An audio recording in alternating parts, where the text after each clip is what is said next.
Исәнмесез, эфирда душанбе көн яңалыклары, студияда Роза Хабибуллина, алга таба төп темалар турында. Чаллы жылылык сезонына әзер. Мәктәпләр һәм балалар бакчаларына, фатирларга жылы кайчан керер? Бүген аяклык көне билгеләп үтелә. Чаллыда аракы тузагына эләгүчеләр күпме? Бу хакта Римма Әхмәтова. 16 сентябрьдән шәһәрдә авыл хуҗалыгы ярминкәләре башлана. Фермерларга һәм сатып алучыларга нәрсәгә әзерләнергә Гүзәл Шихапова белеп кайтты. Чаллы жылыту сезонына әзер. Бу хакта эшлекле душанбе киңәшмәсендә шәһәр хуҗалыгы идарәсе башлыгы Рафаэль Кыямов хәбәр итте.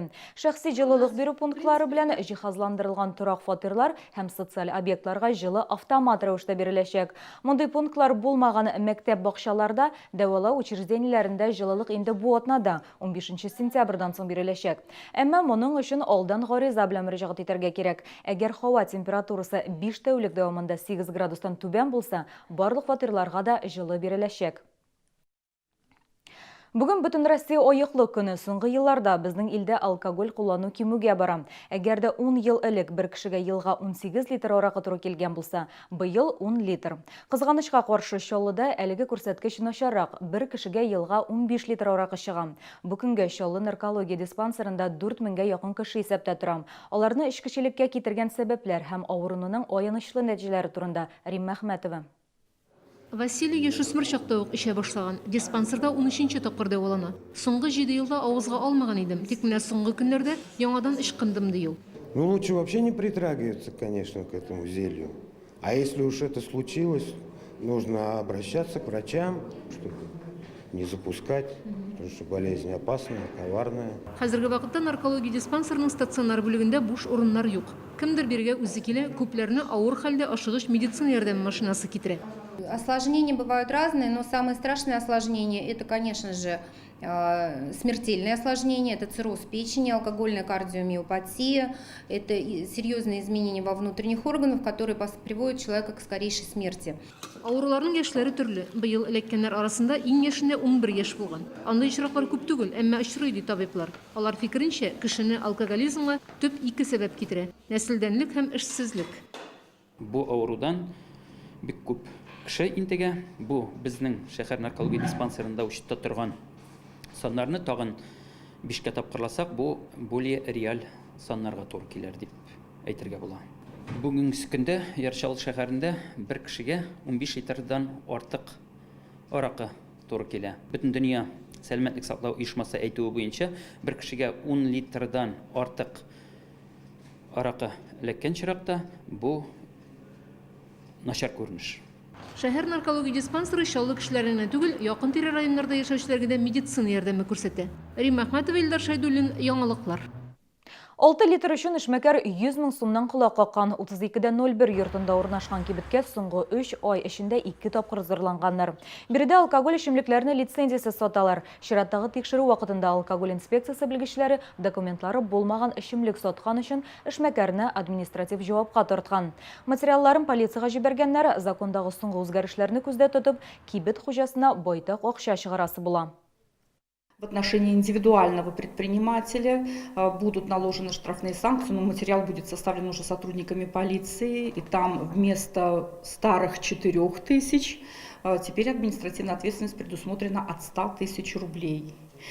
Точно так же увеличились и штрафные санкции в отношении продавца. Сотрудники полиции накладывали административный штраф в размере 1500 рублей, то на сегодняшний день административная ответственность в связи с новыми изменениями в законодательстве предусмотрена от 30 до 50 тысяч рублей. Киләсе елларда шәһәргә көзге авыл хуҗалыгы ярминкәләре башлана. Шәһәрдәшләргә фермерлар үзләре җитештергән продукцияның киң ассортиментын тәкъдим итәчәк. Ярминкәдә ит, сөт ризыкларын, яшелчә, җиләк-җимешләр һәм башка продукция сатып алырга мөмкин булачак. Сату 3 мәйданда: Галиәскәр Камал бульварында, Шамил Усманов урамында, Тукай яр буенда төзүче стадионы янында оештырылачак. Темны Гүзәл Шихапова дәвам итә. Ярминкә Сарман трактында оештырылганда якын тирәдә яшәүчеләр янында ук дип зарланды. Авыл хуҗалыгы товарлары белән ГЭС бизәсендә төзүче стадионы каршында сәүдә итәчәкләрен белгәч, анда барырга ерак дип канәгатьсезлек белдерүчеләр бар. Нигездә ГЭС бизәсендә яшәүчеләр яңа урын ярминкә өчен җайлы дип саный. Ну, как бы не мешают никому здесь, как бы в стороне от жилых комплексов, никому не мешают, всем удобно. Мы вот на машине проезжаем, заезжаем всегда по ярмаркам. ездим, закупаемся. У нас ведь тоже тут жители есть вокруг-то. Там всегда хорошо им для них, а для нас здесь лучше. Үзек районда Ярминке Шамиль Усманов урамында, Автозавод районында Галескер Камал бульварында узачак. Хороший же рынок, полумиллионный город для районов, которые находятся рядом с нами. Аппетит у нас в Челнах хороший, заметили, да? Мы хорошо работаем, ну и по цифрам посмотреть, хорошо кушаем. Поэтому нужно создавать условия, чтобы свои, в первую очередь, свои, я имею в виду, сельхозтоваропроизводители наших районов могли бы себя комфортно здесь чувствовать. Şartlar uңайлы булсын өчен тиздән Чаллыда 3 мәйдан төзүгә кирешәчәкләр. Моның өчен Арган залы артындагы Низаметдинов урамындагы һәм Яңа шәһәрдә урнашкан территорияларны карыйлар. Ярминке урыннарының берсе Биредә Шулман проспекты буенча Ипподром районында урнашачак.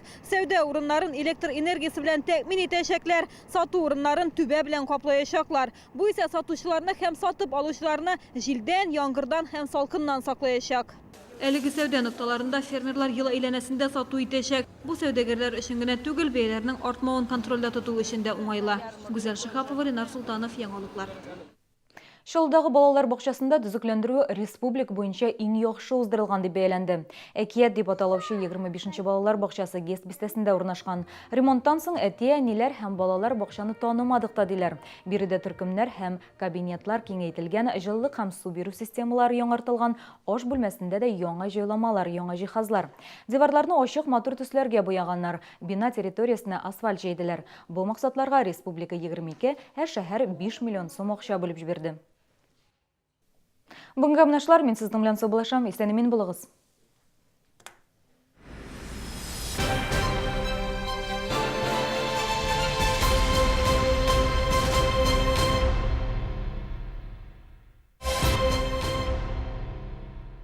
Что-то сегодня твой не на шутку разошелся. Да купила в аптеке Алмах-01. Стала его применять. Теперь его узнать не могу. Не ходит, а летает. Радуем ценами. В сентябре купите Алмах-01 выгодно в аптеках Милфарм, Ихлас и Аль-Каир. С 11 по 17 сентября белорусская ярмарка. Одежда, обувь, продукты питания. Отличное качество по доступным ценам. Ждем вас на территории ДК КамАЗ. Диагностический центр ТАТ-клиник оказывает широкий спектр исследований по магнитной и компьютерной томографии. Диагностика всего организма. Томография без облучения. УЗИ сосудов, вен, сердца. Консультация высококвалифицированных специалистов. Психотерапевт, кардиолог-ритмолог, невролог, невропатолог. ТАТ-клиник.